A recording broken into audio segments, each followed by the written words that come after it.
Okay, recording in progress. I'd like to share screen. Can you see? Okay, good. The role of money in the last days. As you all know, the pandemic we are experiencing is one of the signs of the times. And you cannot reject the fact that money plays a big role. And if there is one sign of the end of the time, it affects other signs. So a lot of people's livelihood have been affected, like it or not. So I want to share with you this wonderful prophecy mentioned in the Bible, and encourage you that everything happened to us is for a reason. Now, this ship is actually imagery of the Mayflower, where during the time the Pilgrims in the 17th century, a group of English separatists known as the Pilgrims, they set sail for America to escape from religious persecution. And they ended in Plymouth, Devon, okay, in September 1620. And they have set up and they have founded United States of America. And America, because of the Catholic persecution, they escaped from Europe to America and form a Protestant nation with Protestant principles. And they have written a constitution to guarantee freedom, religious and personal freedom, okay, religious and political freedom. So United States guarantee liberty and freedom. So as we enter into the last days, will this historic freedom ever change? Ever since the 9/11 struck the Twin Towers, the political landscape has changed in 2011. Not 2011, 2001. And then in 2008, the subprime crisis have changed the financial landscape. In 2001, political landscape has changed in America. In 2008, the financial landscape has also changed due to the subprime crisis. And we can see the Bible mentioned the United States of America in prophecy in the book of Daniel and in book of Revelation. As you can see, the first beast mentioned in Revelation chapter 13 verse 1 and Revelation 13 verse 11 as the second beast. So the first beast is the apostate church. The second beast is United States of America. And United States of America in the Bible is mentioned as the false prophet who exercised all authority of the first beast. Okay, it makes the earth and the inhabitants worship the first beast, spoke like a dragon. It has two horns that represents religious and political freedom. Okay, it is able to perform signs and miracles. Okay, and it's also called the 666. So in Revelation chapter 13 verse 11, it says, "Then I saw another beast coming out of the earth, and he had two horns like a lamb and spoke like a dragon. And he said, the fourth beast shall be the fourth kingdom on earth." You can see this is Daniel's beast, right? Lion represents Babylon, and then the bear with 3 ribs represents Middle Persia. Leopard with 4 heads and 4 wings represents Greece, and the beast with 10 horns represents Roman Empire. And then the little horn came out of this beast. And we can see we need to answer 3 questions. Where does this power arise? The Bible says it came out of the earth. It doesn't come out of the waters. Okay, it doesn't come from a populated place. It's not from Europe. It comes from a sparse land in America. Okay, and the new beast come out of an unpopulated area. And this power, when does it arise? Okay, after the capture of the first beast, the end of papacy, the rule of the apostate church, where you can see Napoleon put the Pope in prison, and that's the end of the first beast. And the second beast, you can see from 538 AD to 1798, that's the end of the papal power and the rule of America. America become great after that. Then it says, then I saw another beast come out of the earth and had two horns like a lamb. So there is no crown. No crown means what? On the second beast. First beast has a lot of crowns. Second beast has no crowns. So what does it mean? Then I stood on the sand of the sea. I saw the first beast rising out of the sea, talking about this beast coming out from Europe. It has 7 heads, 10 horns, and 10 crowns. Whereas the crowns indicate kingly authority. They are all kings. From Babylon to Roman Empire, they are all ruled by kings. Whereas America, the great power, it has no crown. It has no king. So America has no king. It has only a president. It indicates freedom. So horns are symbol of power. They indicate that this second beast derive power from political and religious freedom. So this land-like beast arise around 1798, arise in relatively unpopulated area. And then what happened? It would be a young nation during that time compared to Europe. And he has no kingly authority because he has no crown.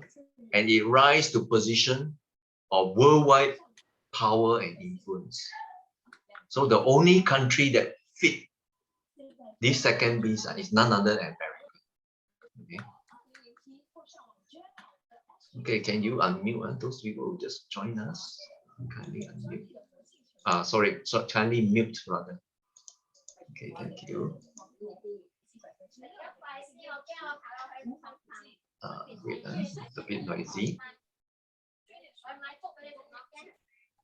Okay. So later on, this lamb, this beast that looked like a lamb, but in the end it spoke like a dragon.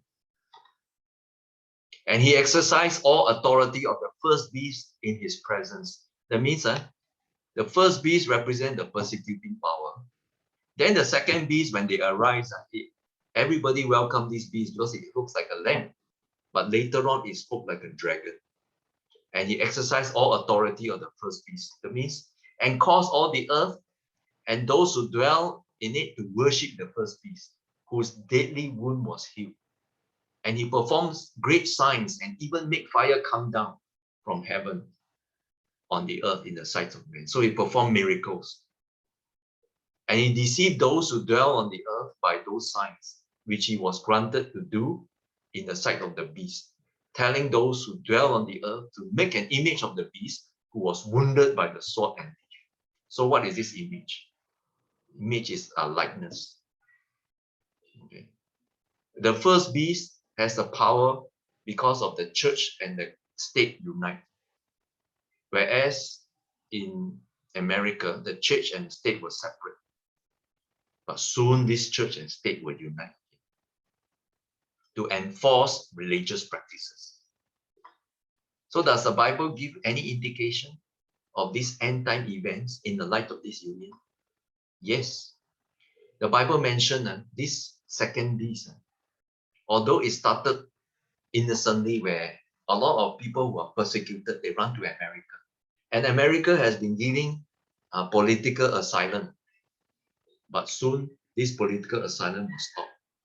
Like I told you, since 2001, the attack on the Twin Towers, and 2008, the financial crisis, America's political landscape and financial landscape has changed. And the Bible predicted that America has become a very corrupt country.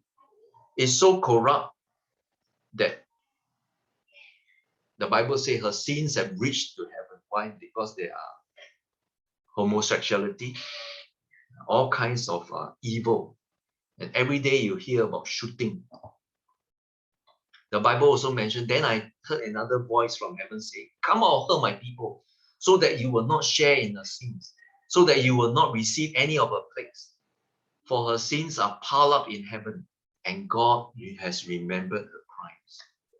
And what happened? You can see same-sex marriage has been, the LGBTs have been very active over there.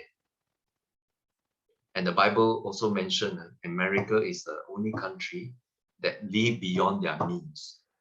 Okay, the American dream. So the Bible also mentioned that she lived luxuriously.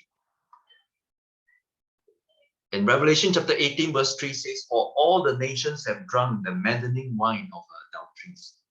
The kings of the earth committed adultery with her, and the merchants of the earth grew rich from her excessive luxuries. So you can see in America, people have been, everyone has a credit card, and they always have credit card debt. So what is this American dream? Support of free trade agreement and foreign direct investment. Believe that other nations should replicate America's development. Faith in the free market economy. And then what? Promotion of free trade and information and culture. Acceptance of government protection and private enterprise. All this dream is beginning to shatter. And you heard of trade war between China and America. You heard of sanctions. The former president, Donald Trump, advocated America first, okay, to make America great again. So all this freedom is beginning to waver. And this lamb, the second beast, is beginning to speak like a dragon. As you can see, in 2008, there was a great financial crisis called the subprime mortgage, where even people who have no job can afford to buy a house. And in the end, when they cannot pay, this debt that is bought by mortgages, and they package it to lenders, and then they sell it to homeowners, to the market, and the whole economy start to collapse. It affects even throughout the world. And some people say that because of this crisis, the GDP of America shrunk by 4.7%, unprecedented.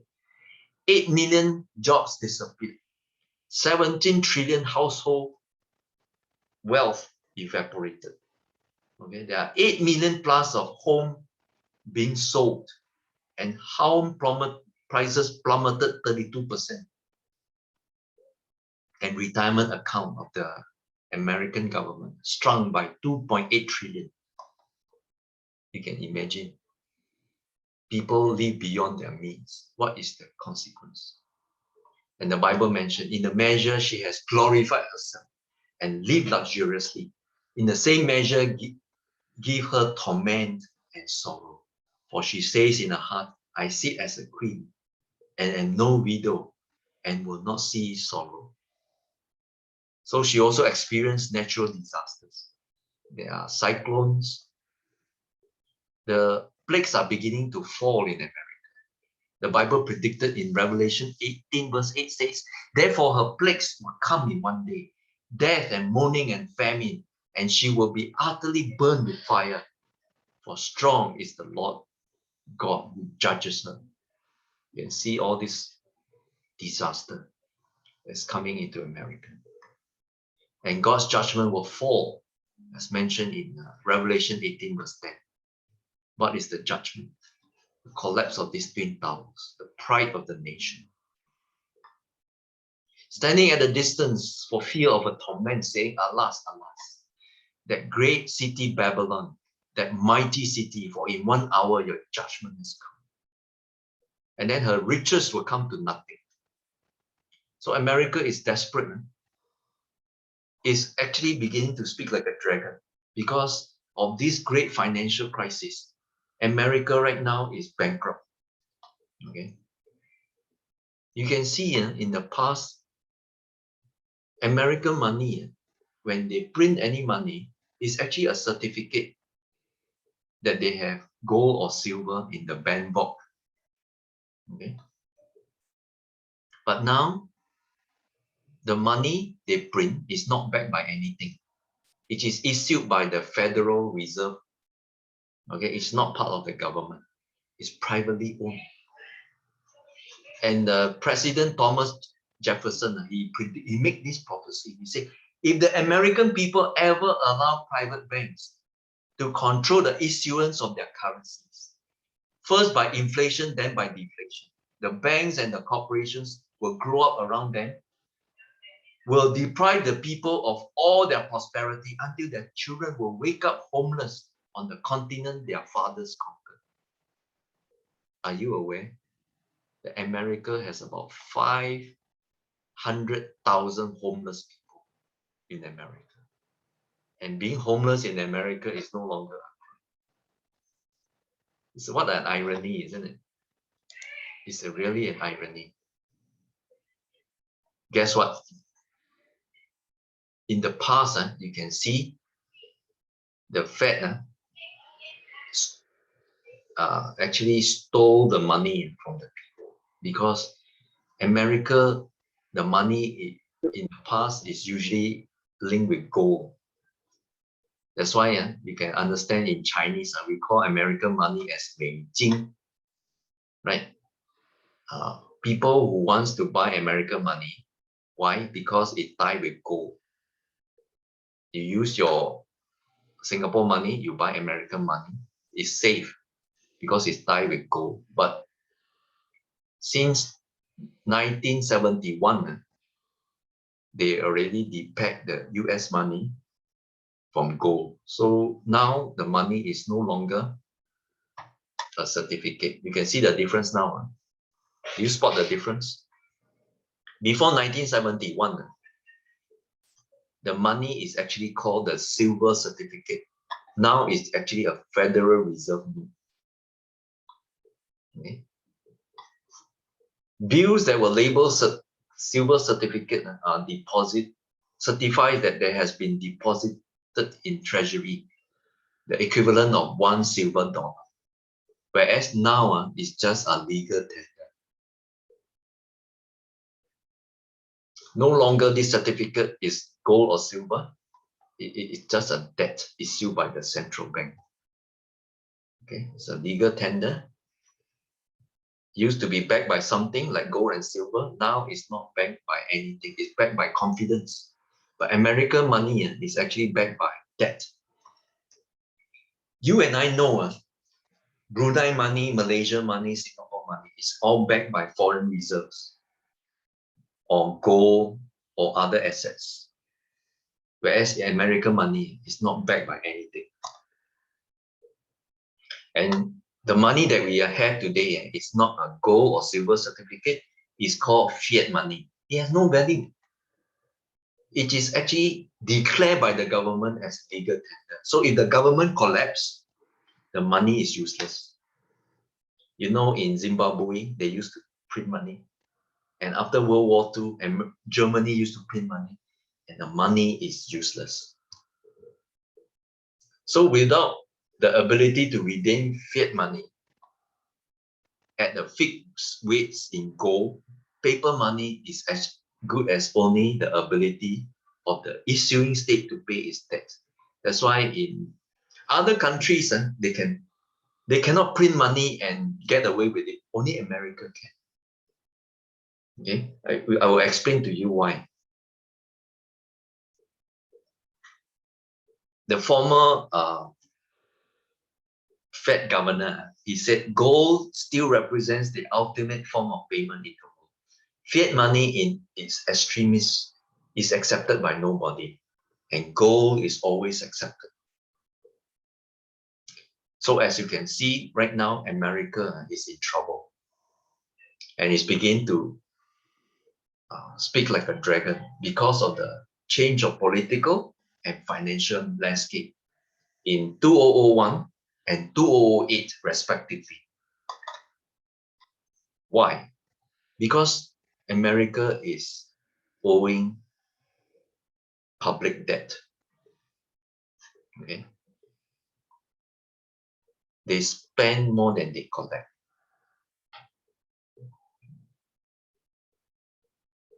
So the question is, why is the dollar so strong when the US government is printing money like crazy right now? Why? Remember, they have 4 ways to solve their financial problem. Number 1, to raise tax. And politicians will not raise tax because it's not popular. They will not be voted. Cut spending, they will not do that. Borrow money, they cannot keep borrowing, right? And print money. So they prefer to print money. So how do they print money and get away with it? You see, the former Secretary of State, that is the foreign minister in US, called Henry Kissinger. Way back in the 70s, he went to see the king of Saudi Arabia and make an arrangement to sell oil with US money. So everything has to be denominated with US money. So oil producing nations get weapons and military protection. And US get what? Oil price in dollars.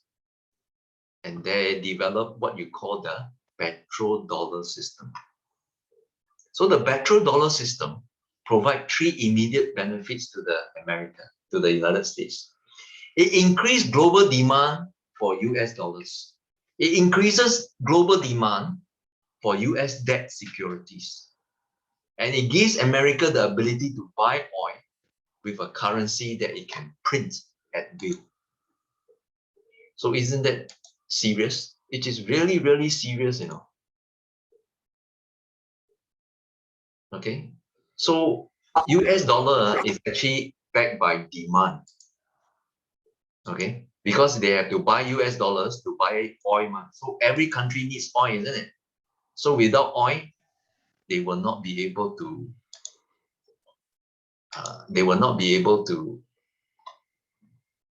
print money, okay, because it's tied with oil. So increase oil demand, increase dollar, increase standard of living. Now, in the past, Europe used to send all the gold to America. Europe, like European countries like France and Germany, England, they will send all the gold to America, and America will print silver and gold certificate to sell to Europe. But 1971, they start to depict their currency with gold and silver. Later on, France began to ask them, hey, I want our gold back. America said, no, we are not going to give you because we are no longer backed by gold. So as a result, what are they doing? They are actually stealing money. Okay. USA rejected it as it didn't have enough gold for the dollars it has already printed and spent all over the world, thus committing an act of bankruptcy. And from that point, every nation that needed to buy oil has to firstly hold US dollars, which meant that they exchanged their goods and services for dollars, which Americans can just print. So this is how America control the world. So we call it the petrodollar recycling. Okay, petrodollar recycling refers to the dollars we flow into the rest of the world that result from the oil, from the use of oil exporting countries like OPEC. Okay. Okay. These countries used to borrow money. Okay, and they buy US dollars, they buy oil, and then there is this recycling. 10 years ago, when I preached about this, US is actually having a public debt of 15.9 trillion. They owe the world. So every American citizen When they are born, they already owe $50,000 US dollars. And the national debt, okay, increased at the average of 3.9 billion per day. Can you imagine? And today, this is a few days ago, I think it's already 29 trillion. The American economy or the government is owing the world 29 trillion. It's going to be 30 trillion. You can see it's almost double in 10 years time. That means every single person in America, in the past they owe 50,000 when they are born into the world. Every citizen, now they owe 87,000. No wonder the Bible says, in an hour, such great riches came to nothing. Every shipmaster, all who travel by ship, sailors, and as many as trade on the sea, stood at a distance. It come to nothing. So this is a staggering lesson that we need to learn. Never live beyond your means. A spiritual decline, natural disasters, social chaos, and economic difficulties leads up to this church and state union. So the first beast, which is the apostate church, they gain absolute power because the church and the country unite. Now, the second beast started as a country without the control of the church. But now, the country is in trouble. And they are going to unite with the church to solve its financial problem.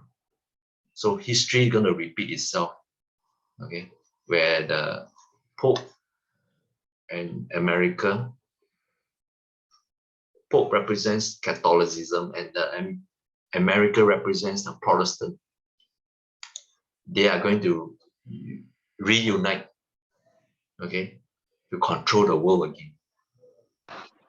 And this is actually fulfilling the prophecy in Daniel chapter 11, where they talk about the battle between the kings. What kings are they? The northern king and the southern king, the king of the north and king of the south. Okay? King of the north, king of the south. That is a political differentiation. So in the past, king of the north is Babylon, king of the south is Egypt. And then later on, it becomes Rome and Egypt. And Israel represents God's people. Today, king of the north represents Babylon, represents confused religion and false worship. King of the south today represents atheism, antagonism against God. So you can see the modern day king of the north is USA and her allies. And modern Israel are the spiritual Israelites today. You and I are spiritual Israelites. And the king of the south are China and her allies. As you can see, even in Daniel chapter 11, 40 to 45, it says, at the time the king of the south will engage him in battle, and the king of the north will storm up against him with chariots and cavalry and a great fleet of ships. He will invade many countries and sweep through them like a flood. He will also invade the beautiful land. Many countries will fall, but Edom, Moab, and the leaders of the Ammon would be delivered from his hand. He will extend his power over many countries. Egypt will not escape. He will gain control of the treasures of gold and silver and all the riches of Egypt, and the Libyans and the Nubians in submission. But reports from the east and the north will alarm him. And he will set out in great rage to destroy and annihilate many. And he will pitch his royal tents between the sea and the beautiful, holy country. Yet he will come to his end and no one will help. Represents, in the end, the kingdom of the north will fall when it unites with the church. Now, you can see the king of the south is actually China now. There's a battle between China and America. America as the king of the north, China as king of the south. By the way, China also has the Chinese dream. What is the Chinese dream? It's the dream of the people. We must realize that it's closely depending on the people. We must incessantly bring benefits to the people. Realizing the great renewal of Chinese nation is the greatest dream for the Chinese nation in the modern history. So you can see the Chinese dream is actually restoring China through its lost national greatness. China used to be great, but because of corruption, China has been persecuted. But now, not now, China is actually a rising power, and America has been threatened by this rising power. But China is also in trouble right now. They are building a lot of ghost cities. They are also in debt. Private property has been, having trouble. You read in the recent news, there are 50 million empty apartments. But China is also buying US debt. So right now, China is owning 1.1 trillion in US debt. So right now, you can see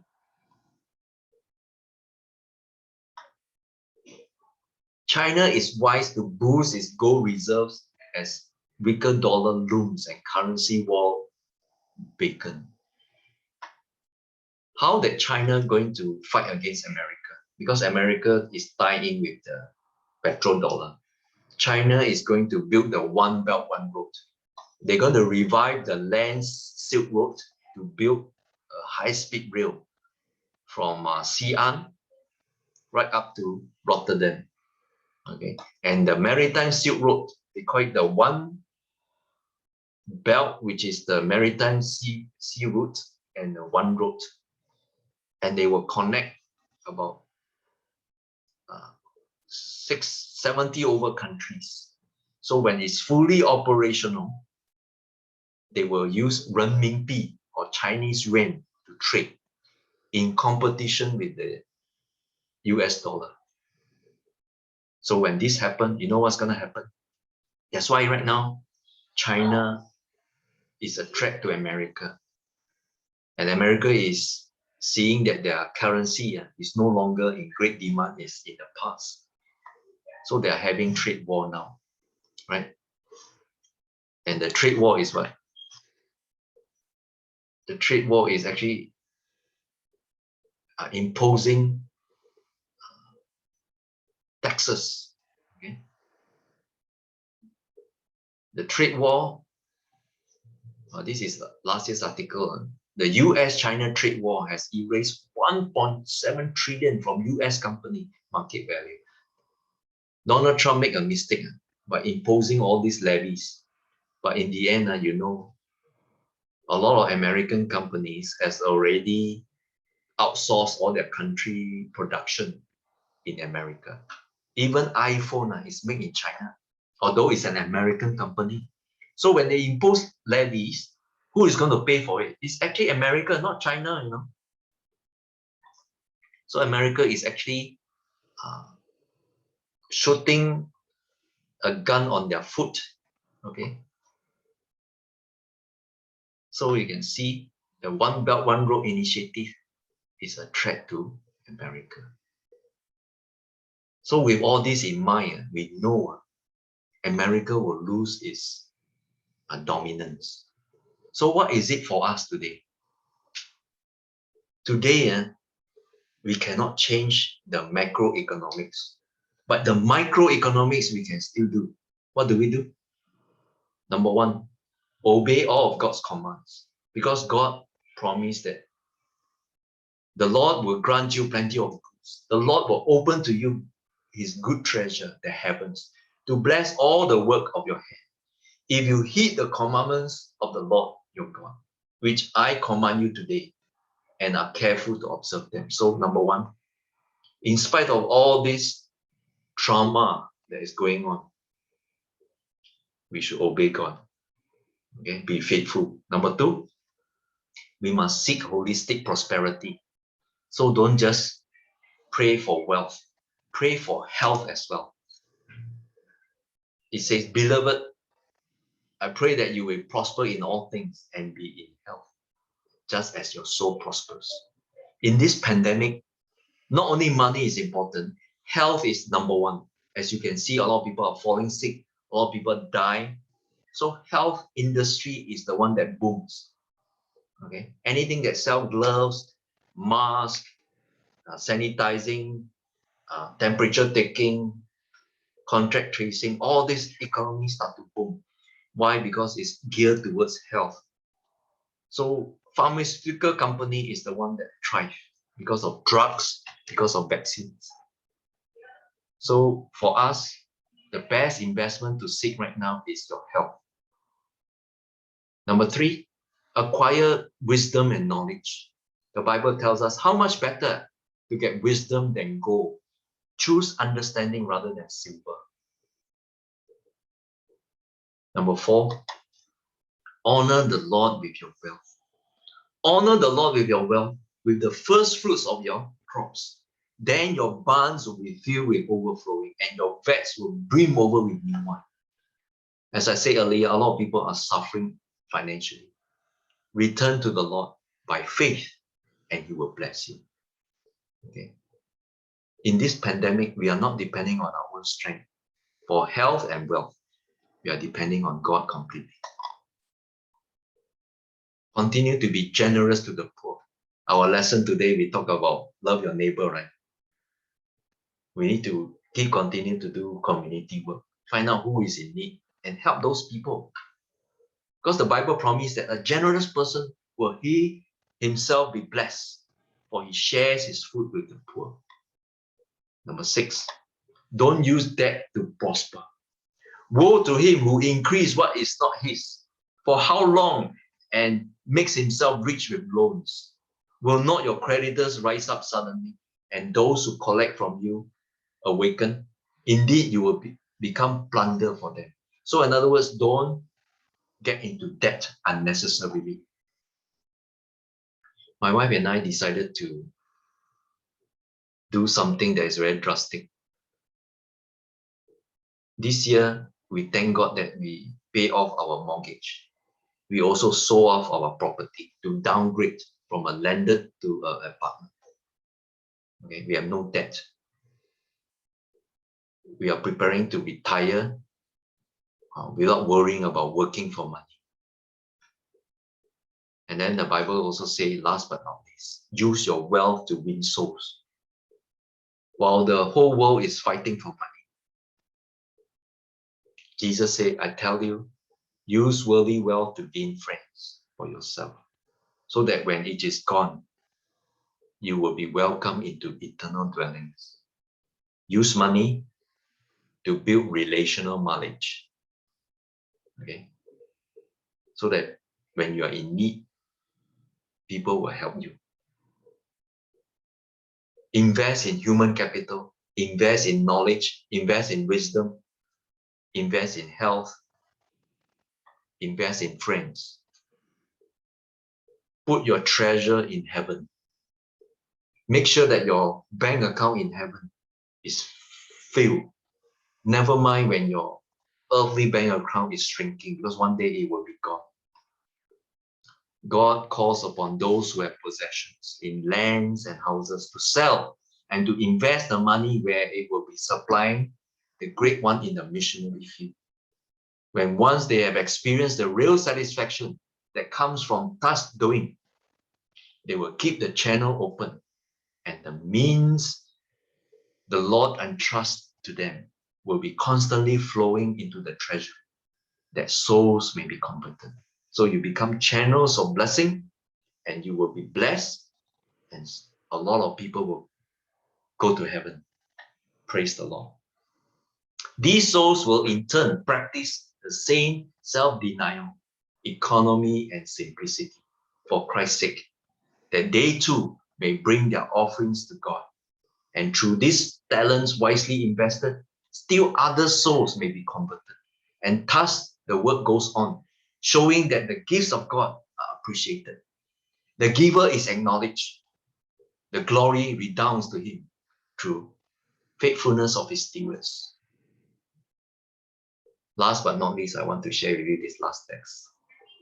The earth is the Lord's, and fullness thereof, the world and those who dwell therein. For he has founded it upon the seas and established it upon the waters. You know, Jesus came as a poor carpenter. He could have just snapped his finger and give treasure to everybody. No, he chose to come as a poor carpenter, to let us work for money and later on appreciate money. He knows that we cannot worship money. He knows that if we send money from heaven, we will lose our way. That's why Jesus said you cannot worship money and God at the same time. You either worship money totally like what the world is seeking after, or you worship God, who is the owner of every wealth, every gold and every silver. So brothers and sisters in Christ, what is the role of money in the last days? The role of money is to use to expand God's kingdom when you have enough. When you keep seeking for money, you won't have enough. But when you become channels of blessing, you have more than enough. So I'd like to encourage all of you. While the current events are fulfilling the prophecies of Daniel and Revelation, we know that Jesus' coming is nearer than we first believed. Let us remain faithful. Whereas the pandemic is telling us to wake up because our health and our wealth has been threatened, right? A lot of people cannot work. A lot of people are owing money and our health have been affected. Today, God is reminding us, Jesus is the source of health and wealth. Let us be faithful until the end. And this is my message for today.